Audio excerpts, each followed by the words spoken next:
Please be seated, and we have a special video greeting. Good morning. To the class of 2010, faculty, staff, family, and friends, I'm sorry I can't be there with you today, but I did want to take a minute to congratulate the graduates and to thank those who helped bring them to this day. When I established this school in 2005, I wanted to give young people the tools to pursue career in public service. I believe the dedication to the common good is critical to meeting all the challenges our interdependent world poses. It's the world you will live in and raise your children in. We must be in a constant endeavor to build communities in which we revere our differences, but believe our common humanity matters more. You have answered a noble calling. I think it's important to point out that the lives you've lived before you came here embodied the power of public service. Some of you came to the school as former members of the Peace Corps, AmeriCorps, or Teach for America. You came from 10 states and 5 nations. And all of you have participated in service projects in the Mississippi Delta or through your projects abroad, distributing eyeglasses to the poor in Ghana, developing an after-school program in soup kitchen in a small village in Argentina, and much more. Each of you is driven by the desire to change the way things are in your neighborhood and across the globe. You've put your studies into practice, and in so doing, you've changed lives for the better. That's what this school is all about, not just public policy, but public service, helping give people the tools to improve their lives and strengthen the bonds of humanity across different cultures, countries, and communities. I thank Dean Rutherford, the administration, the faculty, and staff for their dedication to our students. And I want to offer a special word of thanks to Mike Hemphill, who's been with us since the very beginning. The Clinton School is better for his service. I'm personally very grateful to Mike, and I offer him my best, as well as his wife, Denda, as they, like today's graduates, move on to the next phase in their lives as public service. You leave here with a degree that so far is unique, with an experience that I hope has been enriching, and with an enormous opportunity and a great responsibility to help to prove that together we can meet any challenge. While our differences are interesting, they make life far more fascinating than it otherwise would be. It is perfectly clear that our common humanity matters more. I wish you infinite success in serving and advancing that common humanity.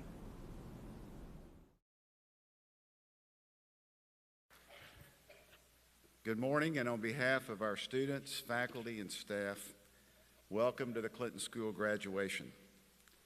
This year, not only do we honor the class of 2010, their family and friends, but we also pay special tribute to the great city of New Orleans and the entire Gulf Coast for the rebuilding which has taken place since Katrina and Rita hit in 2005, and where several of our students and our alumni have served.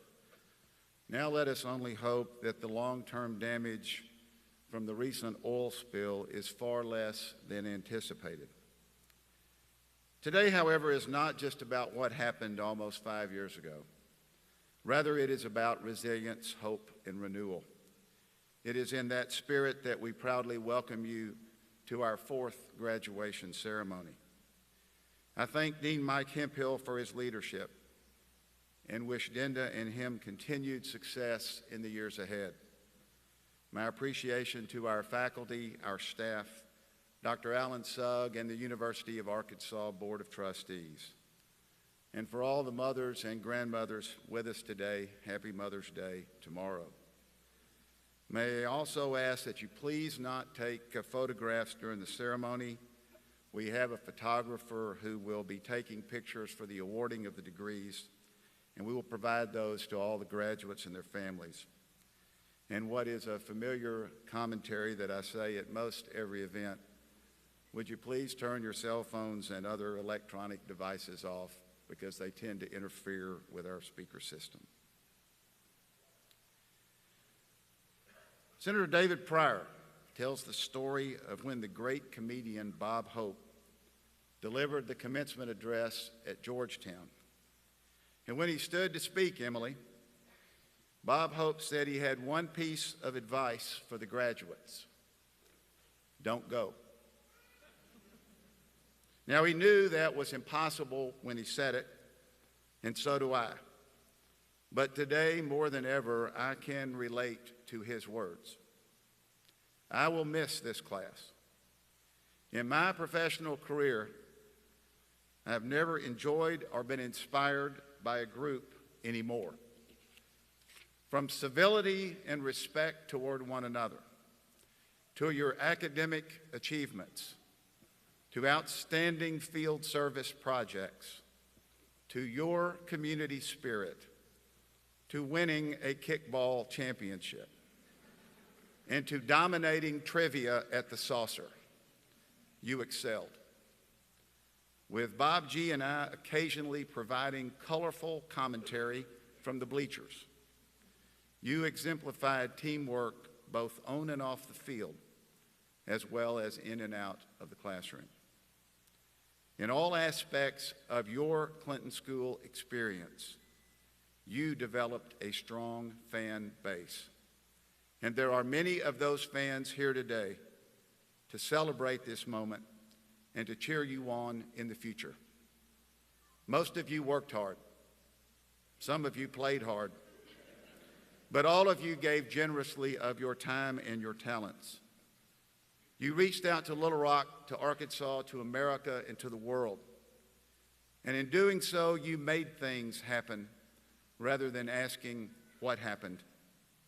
When it came to the glass being half empty or half full, you opted for half full. Students who follow you can proudly stand on your shoulders because together you significantly raised the bar. Like Paul Farmer and Dave Eggers, you place value on outcomes and results. Like Blake Mykoski is doing with Tom's shoes, you proved you could do good and do well at the same time. And when you elected the very capable Ashley Davis as your class representative, you weren't just studying leadership, you were practicing it. You organized a successful social activism conference. You showed the world how one heifer goat can change a life, a family, and a village. You created a program linking service with travel, and this morning, because of it, many disadvantaged students in Little Rock will have new school supplies this fall. In just 1 year, you helped develop what may be America's most successful college mentoring program for African American males. You were appointed by the governor of Arkansas to the Arkansas Service Commission, where as a board member and a policymaker, you will continue making a difference. You laid the foundation for an innovative children's library. You worked at the United Nations, in a Ugandan orphanage, and with youth in Belize, Kenya, Rwanda, and South Africa. Not only did you screen hearts, but you collectively, generosity, and with strong outreach, with your outreach and generosity, you shared those big hearts. And many, many people are beneficiaries of that. When Sarah Clark walks across this stage in a few minutes to receive her diploma, she will make history as the first concurrent MBA MPS graduate. And when Demas Espinola, via the College of the Holy Cross, makes his walk, he will become the first Clinton School student and first Clinton School graduate ever accepted to medical school. From the small town of Pottsville, Arkansas, to the large campus of Cal Berkeley, you came together here on a hot August day. You helped us define and expand community philanthropy. You saw the birth of the River Market campus, the stimulus grant which will make Sturgis Hall the oldest LEED certified college building in the world. You saw the beginning of the Bill Clark Wetlands Project, and when you return for future visits, you will be able to walk, to run, to bike across the Rock Island pedestrian bridge. Clinton School Class of 2010, these and many others are your stories. Because of your commitment to service, your achievements are powerful. Now, as you depart, we have confidence that you will do great things in the future. And quite frankly, we're going to have a lot of fun watching them. So while Emily, there is still a big part of me that says don't go. There's a larger part of me that says get out there. The world needs you. You are capable, you are dedicated, you are trained, and you are ready. As President Clinton said, no time in history has been free of difficulties. And today, May 8th, 2010, renews your time with history. Raising the bar should be an objective of every graduating class. And in your class, Clinton School, Class 4, yes, you did. Thank you.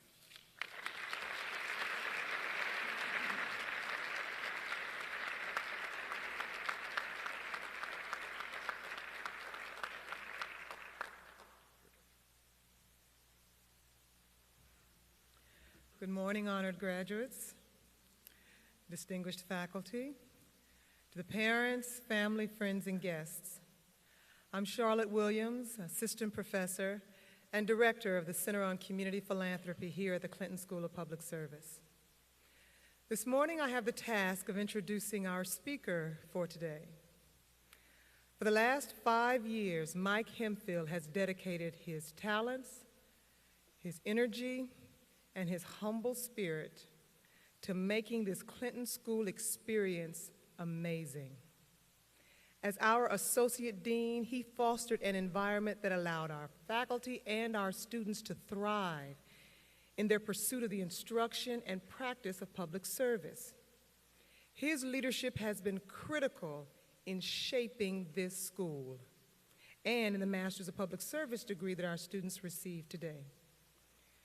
As is the case with talented individuals, Dean Hemphill's accomplishments have earned him a new opportunity in higher education, as he will go on to become the new provost of Sentinel College in Baton Rouge, Louisiana.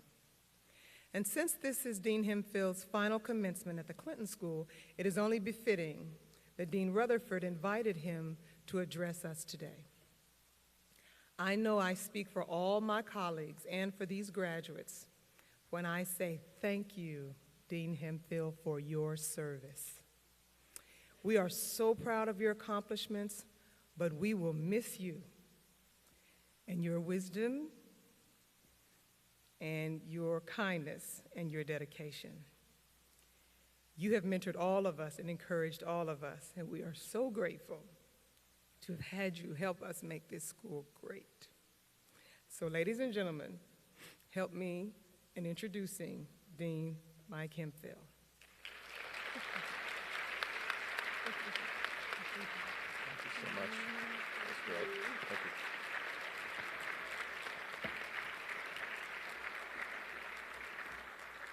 Thank you very much, and thank you for that warm introduction.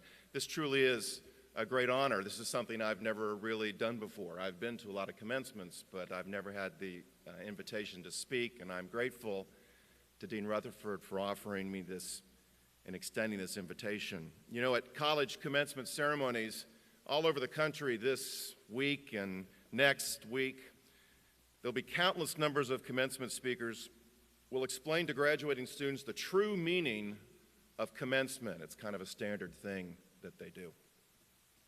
I've been to thousands of graduation ceremonies over the last 30 years, and I can, well, probably not 1,000, but 30 years, you think about it, I guess. I've been to 43 graduating ceremonies over the last 30 years. But I've heard it countless times.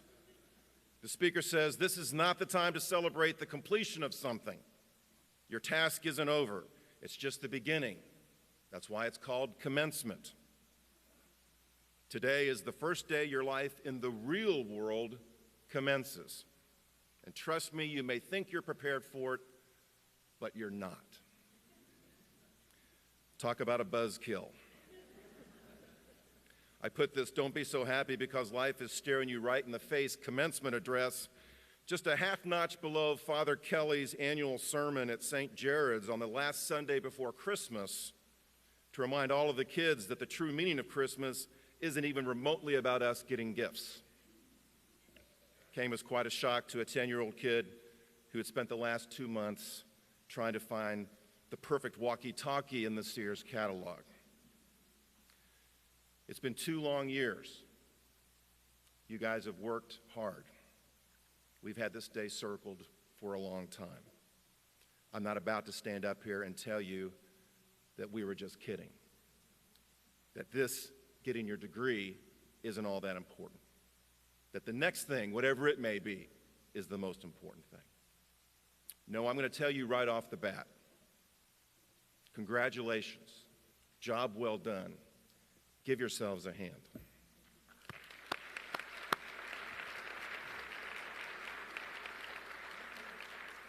And in the words of Dr. Standiford, let me hear the graduates say,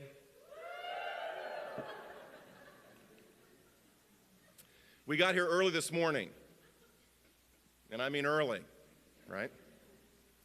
We got here early this morning, and it's really fun. I mean, one of the best parts about being a faculty member at Commencement is you get to hang out with the students before they process into the hall.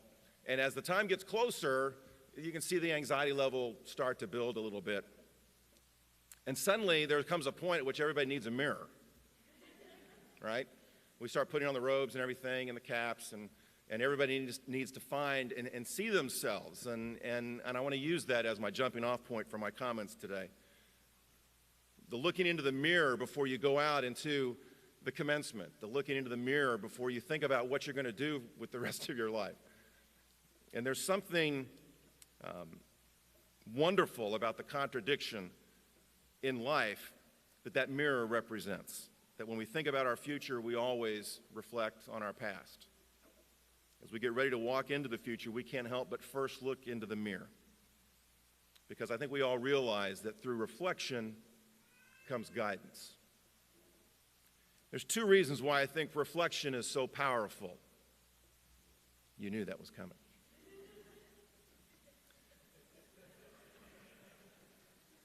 The first is that there's a kind of permanence to our experiences. Okay, I'll wait. Go ahead.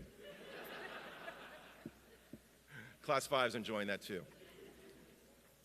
There's 2 reasons why I think reflection is so powerful. The first is there's a kind of permanence to our experiences. Once lived, those experiences that we have live on in our memories to be recalled later. And the second reason is that reflecting on those memories provides us the opportunity to find relevance and guidance. So let's first talk about the notion of permanence. When I was a kid, my Aunt Laura, actually my great-aunt Laura, my mother's aunt, visited us when I was about 9 or 10 years old, visited us for about 2 weeks. And she taught me a card game that today I believe was canasta. I can't remember, I just remember there was many decks of cards used, and it was a very complicated scoring system. But the only thing I took away from that experience from my Aunt Laura was a rule that she taught us, which is that a card laid is a card played. And my Aunt Laura was a sweet person, a saint. But when it came to that rule, playing canasta, she was brutal. And should the card just glance the tabletop, boom, it was down, you played it. It's a great lesson about the irreversibility of life, and that we need to remember in being mindful leaders that a card laid is a card played. I grew up Catholic. And when I was growing up on Fridays, we weren't allowed to have meat on at dinner, at any meal on that day. And in my house, you could always tell what meal we were having. Now, I got to tell you, on Friday nights at my house when I was a kid, we would always have one of 2 dinners. We would have tomato soup and grilled cheese, or we would have tomato soup and fish sticks. For the longest time, I thought there was some sort of religious significance to the tomato soup, as perhaps it was the missing component of the Last Supper or something. I wasn't really sure. But you could always tell in my house on Friday nights exactly which of those meals we were having because of a very distinctive sound that would come out of the kitchen. And right before dinner, and it would sound like this.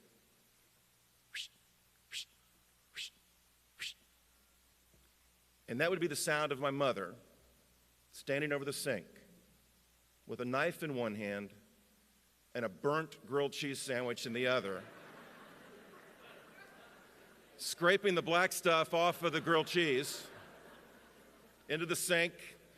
Now, she'd only burn one side of the grilled cheese, and so she'd scrape it off, flip them over so they look nice, put them on the platter, and bring them out to the table for everybody. Now, let me tell you something. You burn a grilled cheese sandwich, I don't care what you do to it.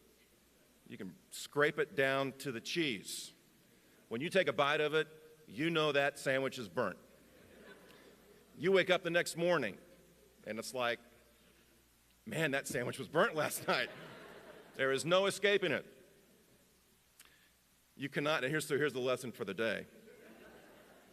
You cannot unburn a burnt grilled cheese sandwich. There's a permanence to it that lasts.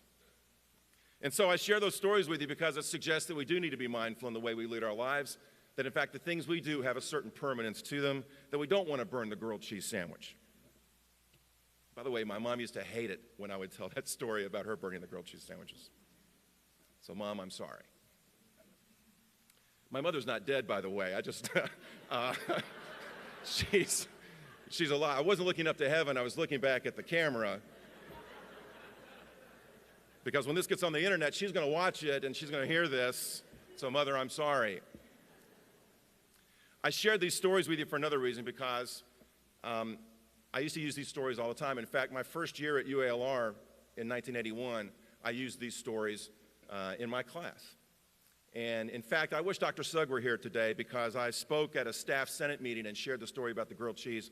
He liked it so much, he came up to me afterwards and he said, I love that grilled cheese story. He said, is that true or did somebody write that for you? It's true, and that's why I wanted to use it now. As I wrap up my career in Little Rock, I thought it was appropriate that I draw back on something that was meaningful to me way back when, and it's still meaningful today because it has that permanence and impact. And the second point is it's relevant. In Senator Pryor's autobiography, Dean Rutherford mentioned it, in discussing his first heart attack and his experiences of living through that heart attack. He talks in that book about how his thoughts turned to his childhood in Camden. And he said it was as though a vivid light was cast on what had been a range of dim and uncertain shadows. Because he found relevance in that moment in the experiences that he had had as a child. I know today is about you, and it should be. But if you'll indulge me just a few moments for some personal reflections, I promise I'll get back to you. In fact, you and I are kind of in the same circumstance here. We find ourselves coming to the end of our active engagement with the Clinton School. We're both wondering exactly how our future is going to unfold, and we all realize that no matter what happens to us in the future, we're going to draw on the experiences we've had here at the Clinton School for the rest of our lives. And so it's a relevant past that we have shared, and I would like to take just 1 second to cast a vivid light on what are not yet dim and uncertain shadows. I did have a very good friend, Ralph Eubanks, a leading scholar in our field that I loved dearly. He was a brilliant man, and I never felt like I was worthy to even be in his presence. He was so brilliant and such a great scholar. And we'd have breakfast over at the IHOP on Markham and University. I loved going to breakfast with him because Ralph's favorite thing to do was to order for breakfast the Rudy Tooty Fresh and Fruity. It was always interesting to hear a guy that could debate for hours about which was the best English translation of Aristotle's rhetoric order the Rudy Tooty Fresh and Fruity. But he didn't like the fruit on it, so what he would order is the Rudy Tooty Fresh and Fruity without the fruity. And then he'd laugh. He thought that was the most hilarious thing ever. When we get done having breakfast and visiting, walking out to the parking lot, the last thing Ralph would do is he would point at me and he'd say, Mike, this has been peak. P-E-A-K. This has been peak. And when he died a couple of years ago, I wondered if Ralph knew just how much I valued his friendship and his guidance and his mentorship and just how much those experiences meant to me. I don't want this moment to pass without letting all of you know how much the Clinton School family means to me. When I came to the Clinton School 5 years ago, it was the happiest point of my career. I was invited by David Pryor and Tom Bruce to join the Clinton School family. There was not one day that I haven't walked through the doors of that school where I haven't thought I'm the luckiest person in the world because of these students. That no matter what our challenges may be, no matter what our problems we may face, that the students trump everything at the Clinton School. But I also want to take this moment to thank my colleagues. It truly is the most immediate academic experience at the Clinton School. And so I want to thank Charlotte and Joe and John and Marie and Don and Al and Christy. Because without you, the school would be nothing. Without you, we couldn't forward the vision of public service that we are so proud of at the school. I'm thankful to the staff, and I know the staff will understand if I single out Diane Kelly, who has been here with me since the very beginning, and really in her heart demonstrates more about the mission of what the school's about than maybe anybody else in the building. And I'm grateful to Diane for that. And I'm grateful to Dean Rutherford for giving me the opportunity to serve as the academic dean.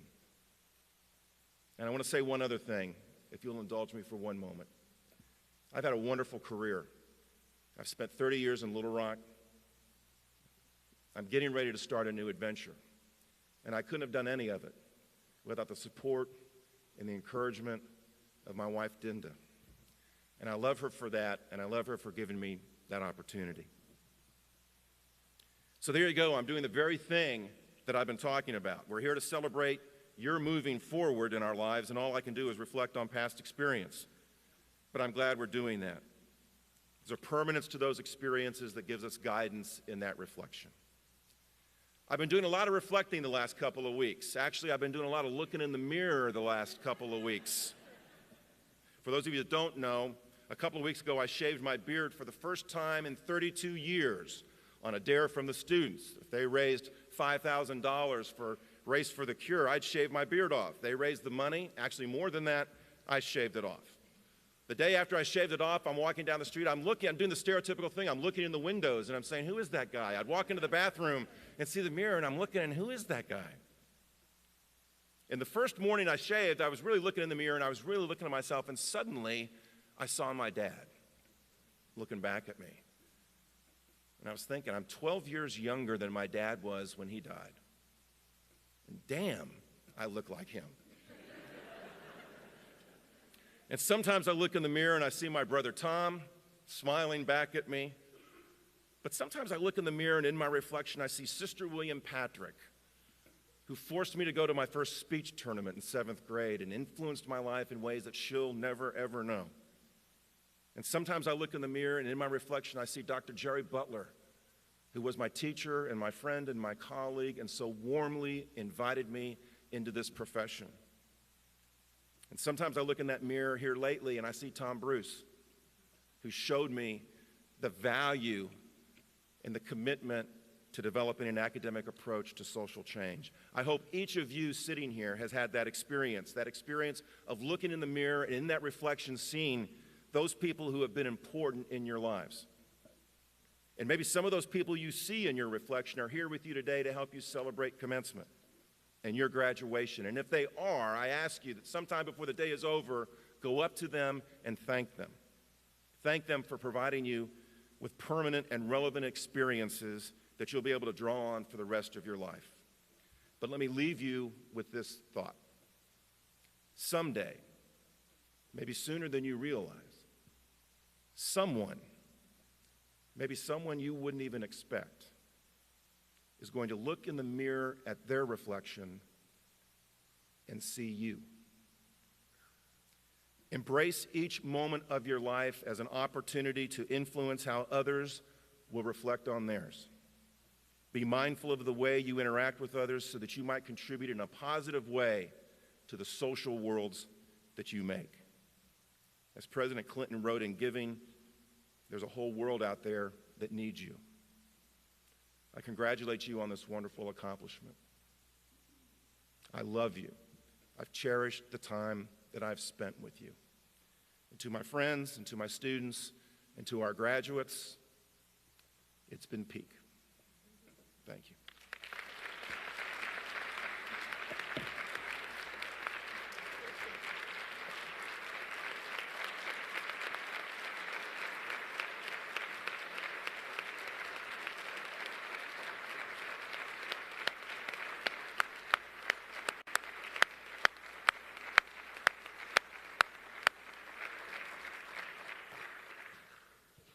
Thank you, Mike, and thanks for helping us build the Clinton School.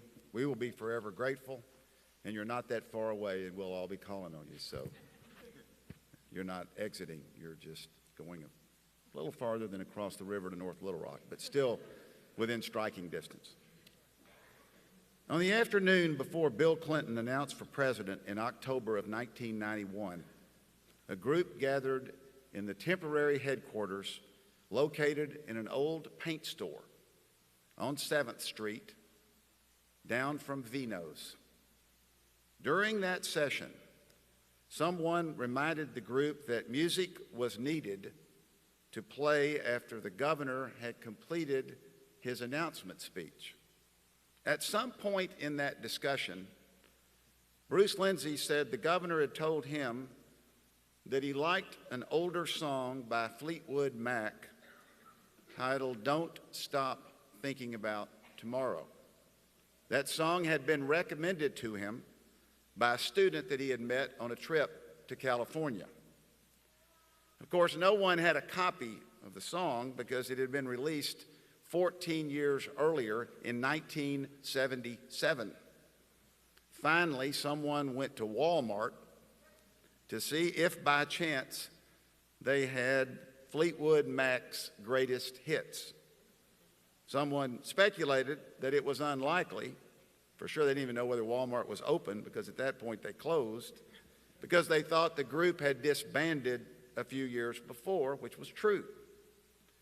Fortunately, Walmart saved the day and did have a CD, and even more fortunately, one of the campaign staff members had something that very few of us had at the time.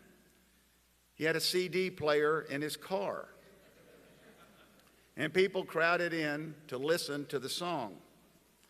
With darkness approaching and time running out, someone took the CD to the old State House, right next door from here, where it was to be played the next morning. After Governor Clinton concluded his speech, "Don't Stop Thinking About Tomorrow" blared over the downtown streets. The next day, some in the national media criticized it, saying, "How could a new player on the national political scene select a golden oldie like that?"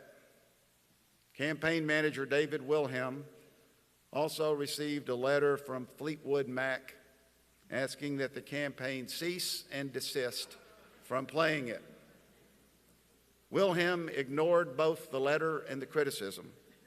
Within a few days, the song jumped back on the charts. The rest is history. The governor of Arkansas was elected president. Fleetwood Mac reunited and played at the inaugural ball and at numerous other gatherings, making millions of dollars along the way. Though now 33 years old, "Don't Stop" is as relevant today as it was then, and certainly as it was when a young governor used it for a presidential campaign song.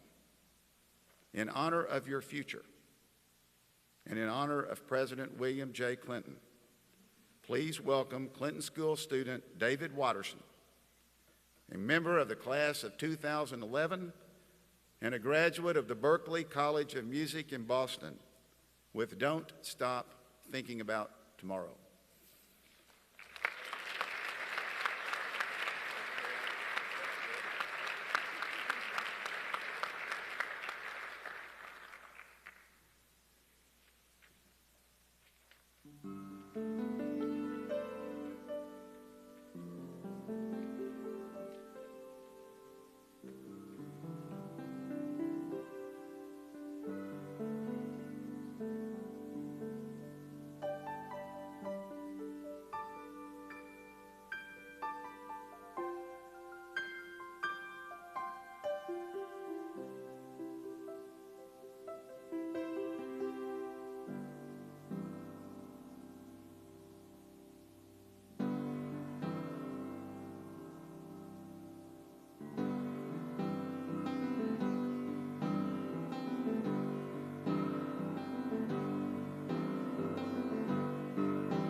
Thank you, David.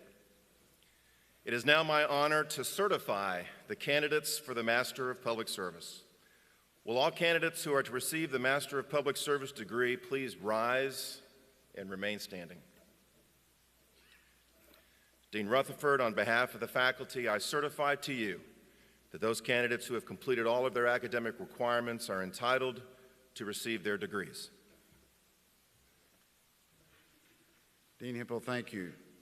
Now, by virtue of the authority invested in me by the Board of Trustees of the University of Arkansas, I confer upon each of you the respective academic degree for which you have been recommended, and with all the rights, privileges, responsibilities, and obligations appertaining thereunto. And I offer you my sincere congratulations. You may now move your tassels from the right to the left.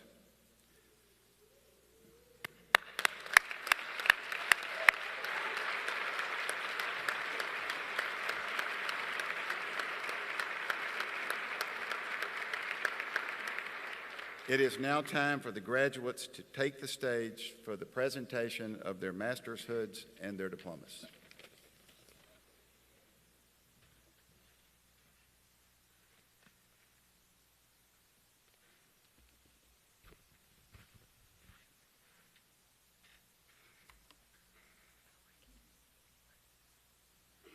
Lindsay Morgan Barnett.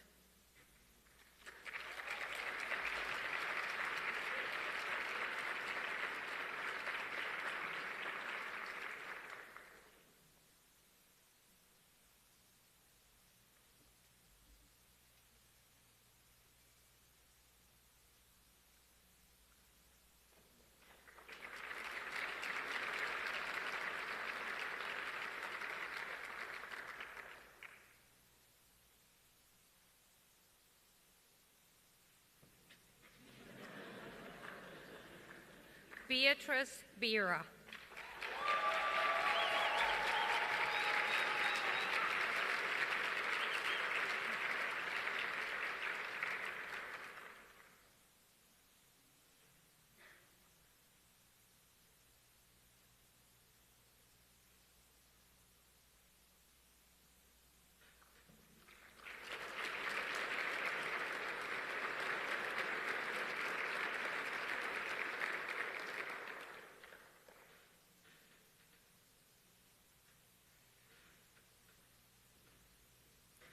Sarah Kelly Clark.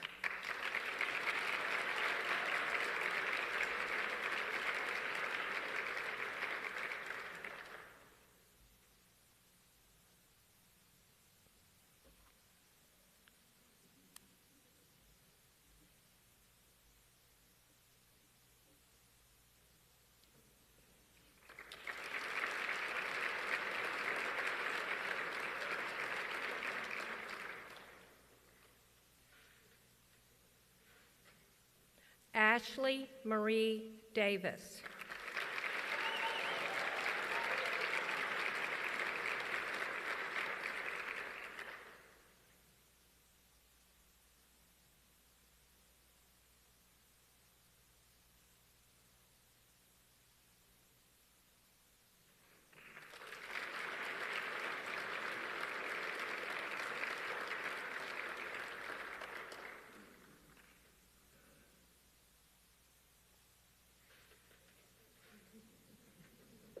Jonathan Gerard Dunkley.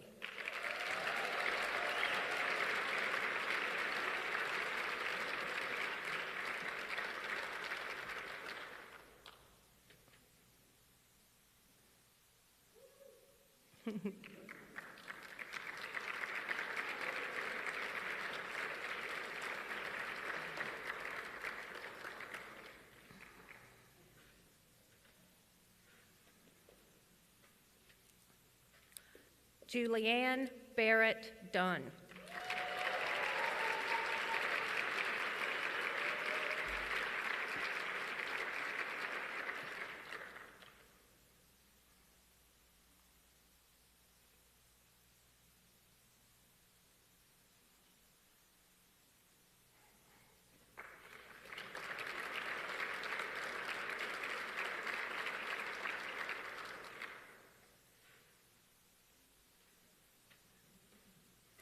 Demas Christian Espinola.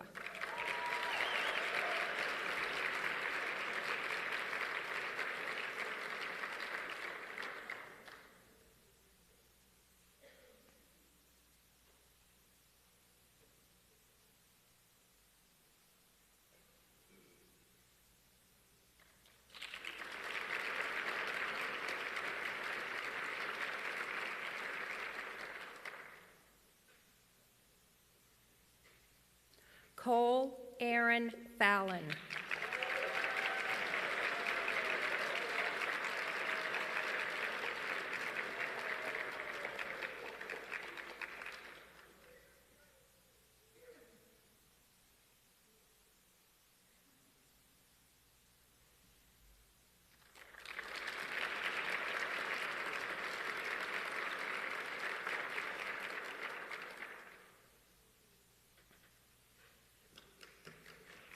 Emily Fisher.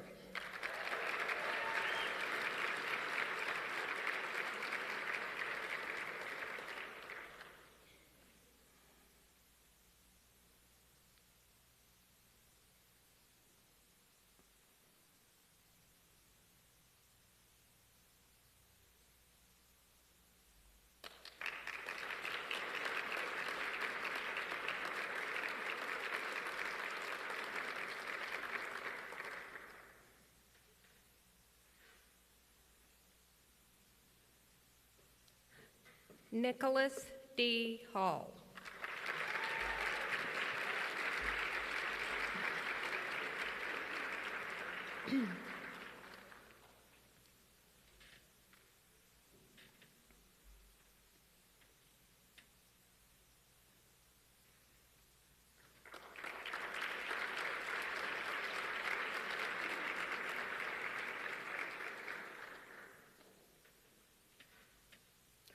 Harvell Lamont Howard.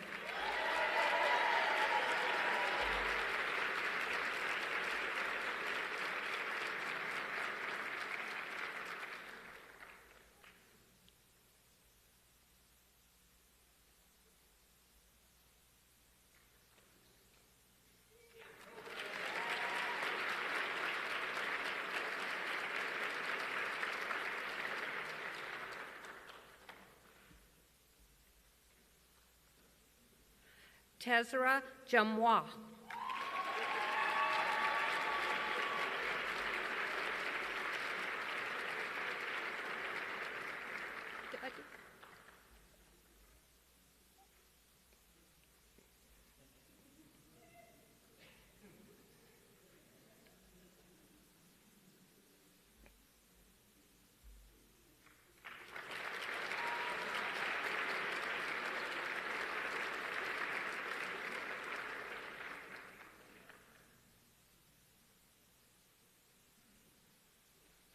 Joanna Clack.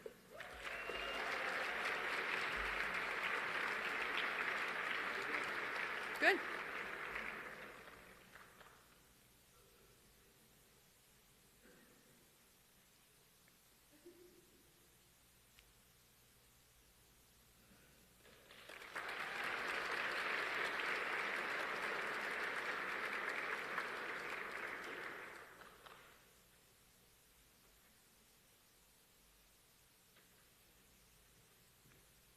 John Irving Mimmer.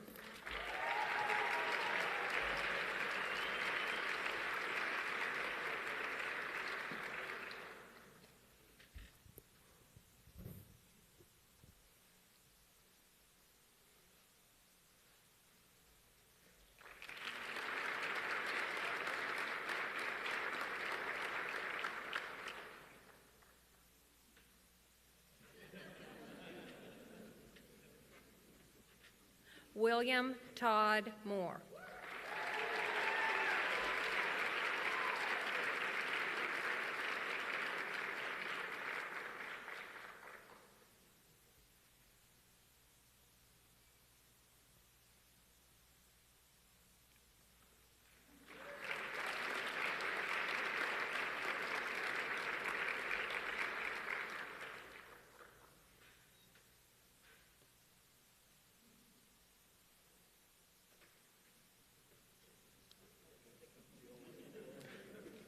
James Adam Penman.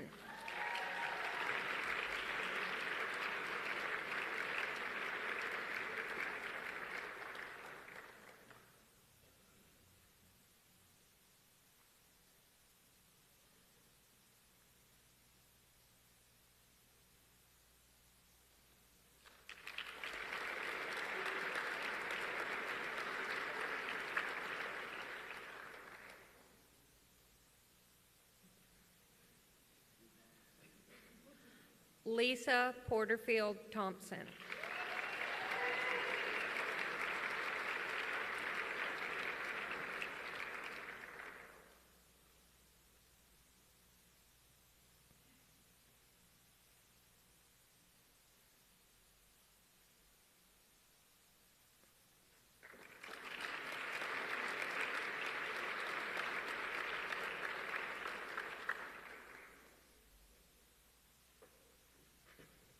Viviane Rossi.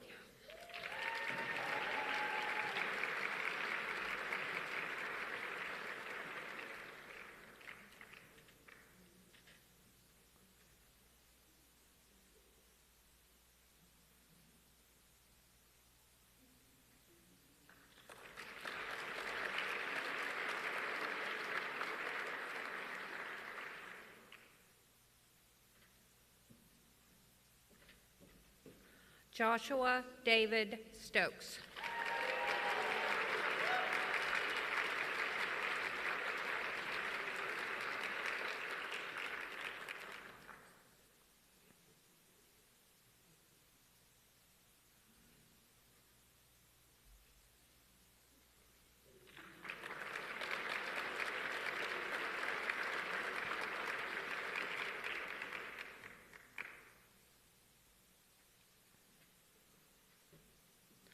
Spirit Tricky.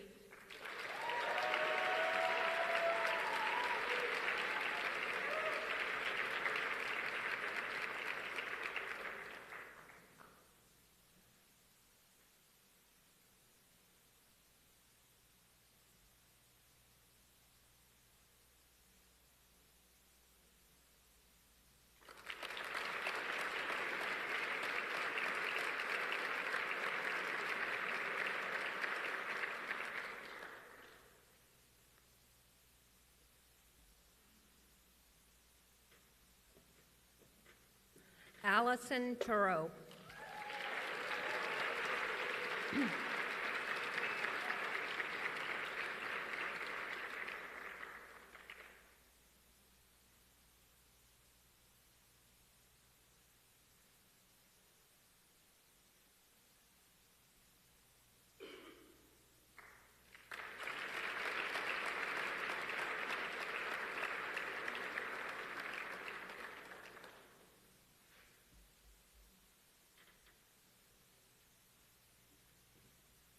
Faisal Umar.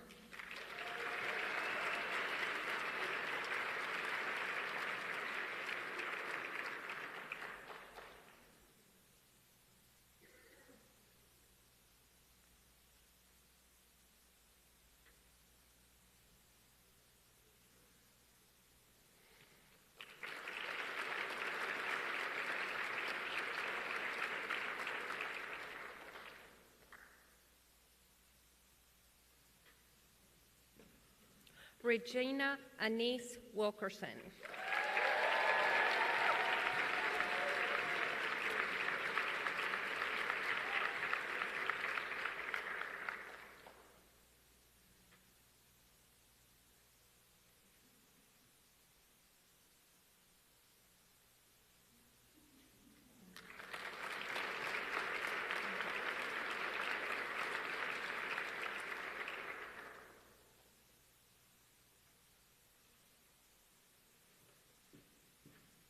Chad David Williamson.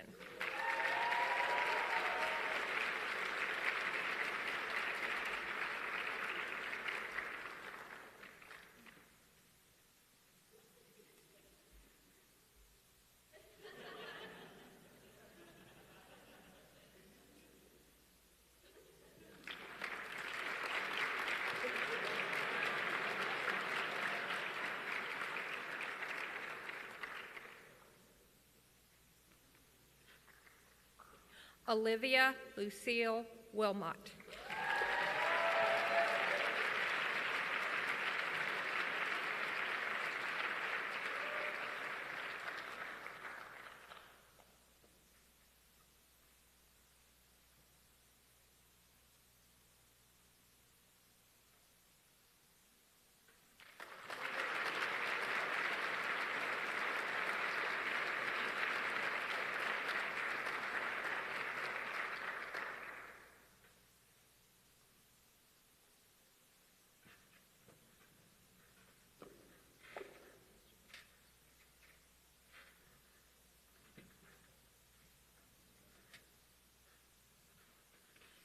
A round of applause for the 2010 graduating class.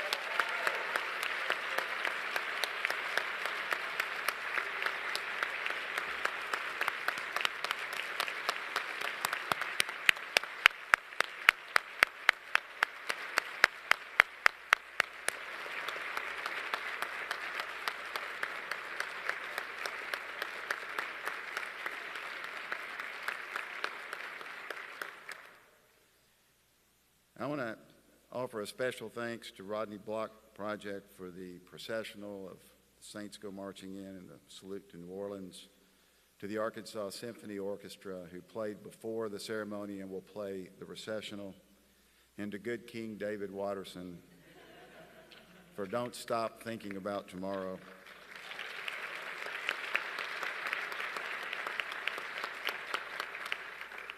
In the spirit of Dean DePippa, I want to thank Josh Stokes and Nicholas Hall for who've been live tweeting this graduation ceremony. As we begin the recessional, the stage participants, followed by the faculty and the graduates, will exit. Would everyone please stay in the room until all the students have exited, and then please join them for a reception in the foyer. Now would you please rise for our recessional and in honor of the final walk of the 2010 graduating class.